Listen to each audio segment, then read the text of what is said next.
حبیب کبریا تم ہو.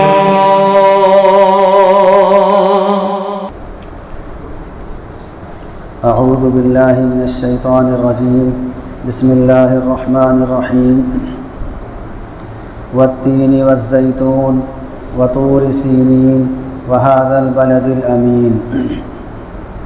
لقد خلقنا الإنسان في أحسن تقويم ثم رددناه أسفل سافلين إلا الذين آمنوا وعملوا الصالحات فلهم أجر غير ممنون. فما يكذبك بعد بالدين أليس الله بأحكم الحاكمين.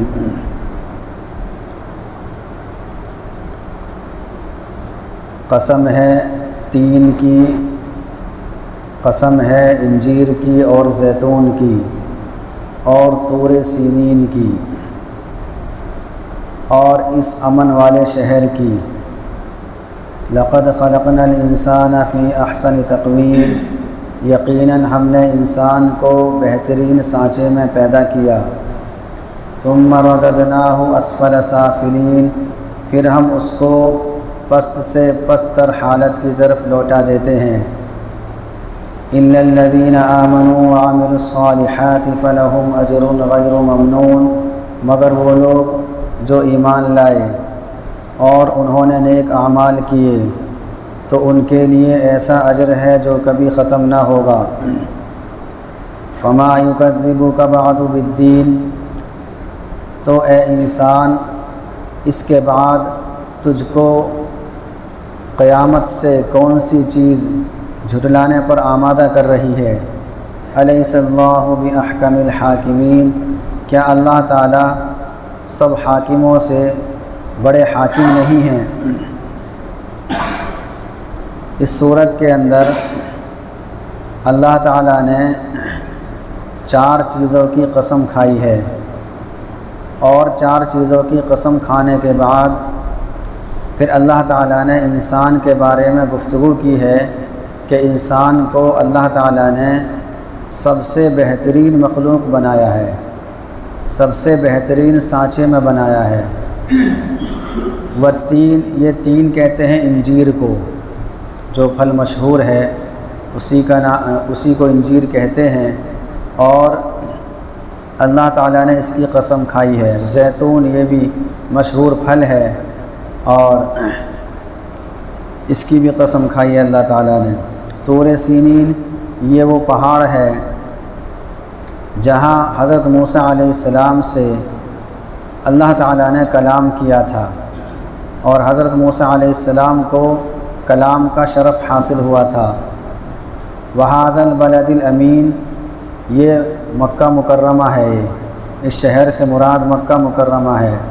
تو اللہ تعالیٰ ان تمام چیزوں کی قسمیں کھا کر ارشاد فرماتے ہیں لقد خلقنا الانسان فی احسن تقویم، کہ بلا شبہ ہم نے انسان کو بہترین سانچے میں ڈھالا، بہترین انداز سے بنایا. سب سے زیادہ انسان کو ہم نے خوبصورت بنایا. کیسے خوبصورت بنایا؟ اگر انسان اپنی ذات کے اندر غور کرے اور اپنی ذات کے اندر فکر کرے، نظر کرے، تو اس کو پتہ چل جائے گا کہ انسان تمام مخلوق سے زیادہ خوبصورت ہے. انسان کو اللہ تعالیٰ نے ظاہری حسن و جمال بھی عطا کیا ہے، اور اسی طریقے سے اللہ تعالیٰ نے انسان کو باطنی فہم و ادراک سے بھی نوازا ہے کہ اللہ تعالیٰ نے انسان کو عقل دی ہے، سمجھ دی ہے. انسان کی ظاہری خوبصورتی اور ظاہری بناوٹ پر اگر ہم ایک نظر ڈالیں، مثال کے طور پر اللہ تعالیٰ نے انسان کے اندر اور جسم کے اندر چہرہ بنایا ہے، اور چہرے کی جو بناوٹ ہے اور ساخت ہے وہ اتنی شاندار ہے کہ کسی دوسری مخلوق کے اندر نہیں. آنکھیں بنا دی، اور آنکھوں کے اندر اللہ تعالیٰ نے روشنی کے ذرائع بنا دیے. اتنی قیمتی دولت اللہ تعالیٰ نے انسان کو عطا کی ہے آنکھ کے ذریعے سے کہ انسان جب اس کی تحقیق میں لگتا ہے اور اس کا علم حاصل کرتا ہے تو پوری جوانی اس کی خرچ ہو جاتی ہے، تب جا کر وہ آنکھوں کا اسپیشلسٹ ڈاکٹر بنتا ہے۔ اور اس کے باوجود کوئی ڈاکٹر یہ گارنٹی نہیں لیتا کہ میں آنکھ کی خرابی کو ٹھیک کر سکتا ہوں، گارنٹی سے کوئی علاج نہیں کرتا، حالانکہ اس نے سارے کورس کر لیے، ساری پڑھائی پڑھ لی اور اپنا ہاسپٹل کھول کر بیٹھ گیا، لوگ اس کے پاس آتے ہیں اپنی آنکھوں کو لے کر، اور اللہ تعالیٰ اس کے ذریعے سے لوگوں کو شفا بھی دیتا ہے، لیکن کبھی کوئی ڈاکٹر گارنٹی سے علاج نہیں کرتا، اس لیے کہ اس کو معلوم ہے کہ جتنا میں نے حاصل کیا ہے اس سے کہیں زیادہ اور ہے ابھی۔ تو اللہ تعالیٰ نے جو ہمیں نعمتیں دی ہیں اور ظاہری اعضاء دیے ہیں، مثلا ہاتھ ہے، یہ بھی بہت بڑی دولت ہے۔ کیسے؟ ہاتھ کے اندر اللہ تعالیٰ نے کتنی خوبصورتی کے ساتھ انگلیاں بنائی ہیں اور انگلی کے اندر دھاریاں پیدا کر دی۔ اللہ تعالیٰ نے جب سے انسان کو بنایا ہے اسی وقت سے ہاتھ کے اندر لکیریں ہیں، اور ایک انسان کی لکیر دنیا کے کسی بھی دوسرے فرد کی لکیر سے نہیں ملتی۔ آج چونکہ ہم کو اس کا علم ہو گیا، اس لیے انسانوں نے فنگر پرنٹ کے نام سے، فنگر کے نام سے چونکہ جانکاری ہو گئی تو اب جگہ جگہ اس کو چلا دیا کہ اب پہچان کیسے ہوگی؟ فنگر سے ہو جائے گی، آنکھوں کے لینس سے ہو جائے گی، آنکھوں کے اندر دھاریاں ہیں، ہاتھوں کے اندر دھاریاں ہیں، تو ایک دوسرے کی دھاری ملتی نہیں ہیں، اور کتنی خوبصورتی کے ساتھ اور کتنی باریکی کے ساتھ اللہ تعالیٰ نے بنائی ہیں۔ ذرا ہم اپنے ہاتھ کو دیکھ کر ہم ذرا غور و فکر کریں گے تو پتہ چلے گا کس طریقے سے دھاریاں بنی ہیں۔ تو انسان کے ظاہری جسم کے اندر اگر آدمی غور و فکر کرے گا تو اسے پتہ چل جائے گا کہ انسان باقی مخلوق سے بہترین ہے اور خوبصورت ہے۔ ایک مرتبہ عیسیٰ بن موسیٰ، یہ خلیفہ ابو جعفر منصور کے بہت خاص آدمی تھے، ایک مرتبہ یہ اپنی بیوی کے ساتھ چاندنی رات میں بیٹھے ہوئے تھے اور دل لگی میں یوں کہہ دیا، انتی طالق ثلاثن ان لم تکونی احسن من القمر، کہ اگر تو چاند سے زیادہ خوبصورت نہیں ہے تو تجھ کو 3 طلاق۔ اتنا سننا تھا، بیوی پردے میں چلی گئی کہ تم نے مجھے طلاق دے دی۔ دیکھیے طلاق کا مسئلہ یہ ہے کہ آدمی چاہے خوشی میں دے، ہنسی میں دے، مذاق میں دے، اگر صریح لفظ زبان سے نکل گیا تو طلاق واقع ہو جائے گی۔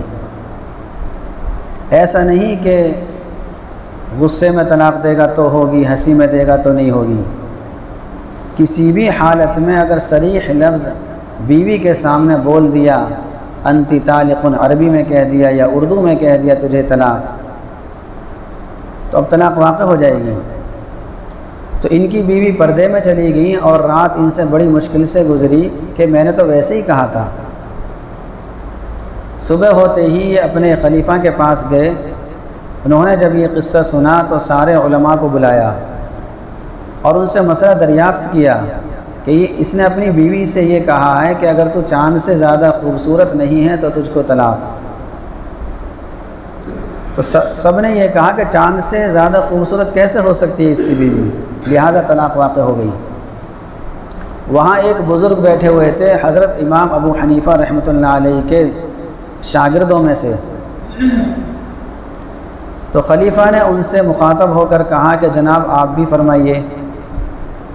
تو انہوں نے یہی سورت تلاوت کی اور فرمایا لقد خلقنا الانسان فی احسن تقویم، کہ قرآن کریم تو یوں کہہ رہا ہے کہ انسان کو ہم نے سب سے خوبصورت بنایا، تو اس کی بیوی چاند سے بھی زیادہ خوبصورت ہے، لہذا طلاق واقع نہیں ہوئی۔ تو قرآن سے ثابت کر دیا اور تمام علماء نے اس بات کو مانا، تسلیم کر لیا کہ ہاں تمہاری بات ٹھیک ہے، طلاق واقع نہیں ہوئی۔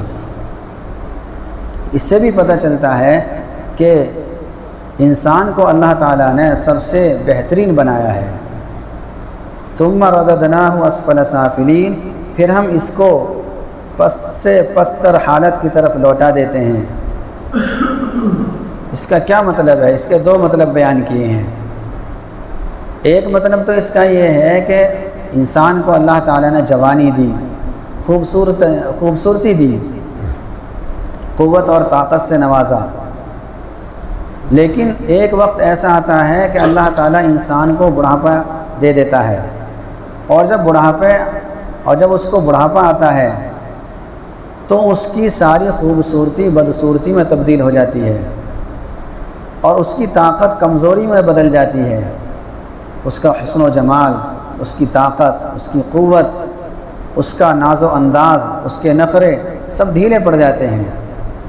تو بڑھاپا سب کو آتا ہے، تو اس کو بتایا کہ ہم اس کو بڑھاپے میں پہنچا دیتے ہیں، پست سے پستر حالت کی طرف ہم اس کو لوٹا دیتے ہیں۔ پہلے جوانی تھی، پھر اس کو بڑھاپا آ گیا۔ آگے آ رہا ہے الا الذین آمنوا، مگر وہ لوگ جو ایمان لائے۔ کیا مطلب اس کا؟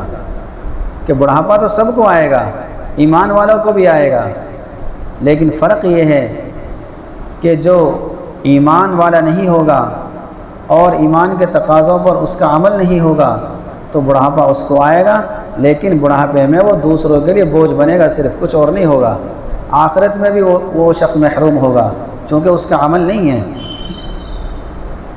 لیکن جو لوگ ایمان کے ساتھ ساتھ نیک اعمال کرتے ہیں تو وہ بڑھاپے میں آنے کے بعد بھی ان کی عزت میں اور زیادہ اضافہ ہو جاتا ہے، اور ان کے اعمال میں جو بڑھاپے کی وجہ سے کمی آتی ہے، مثال کے طور پر جوانی میں وہ نوافل کے پابند تھے اور قرآن کریم کی کثرت سے تلاوت کرتے تھے، بڑھاپے میں جسم کی کمزوری کی وجہ سے یہ عمل ان سے کم ہوتا چلا گیا، تو اللہ تعالیٰ فرشتوں کو حکم کرتے ہیں کہ اس کو وہی ثواب لکھو جو یہ جوانی میں کرتا تھا۔ حدیث پاک کا مفہوم ہے کہ اللہ تعالیٰ فرشتوں سے کہتے ہیں کہ یہ بندہ جوانی میں جو عمل کرتا تھا، مثلا جوانی میں کھڑے ہو کر نماز پڑھتا تھا اور بڑھاپے میں کمزوری آ گئی، بیٹھ کر نماز پڑھ رہا ہے، تو اللہ تعالیٰ ارشاد فرماتے ہیں اس کو ثواب کھڑے ہونے کا ہی لکھو، تو اس کا کوئی نقصان نہیں ہوا، اور مرنے کے بعد جنت ملے گی، جنت کی نعمتیں ملیں گی۔ ایک مطلب تو اس کا یہ ہے کہ بڑھاپا تو سب کو آئے گا، ایمان والوں کو بھی آئے گا، غیر ایمان والوں کو بھی آئے گا۔ غیر ایمان والے کو جب بڑھاپا آتا ہے تو اس کو نقصان کے علاوہ کچھ نہیں ملتا، دنیا کے اندر بڑھاپے کی تکلیف اور آخرت میں جہنم۔ حبیب کی بیریاں تم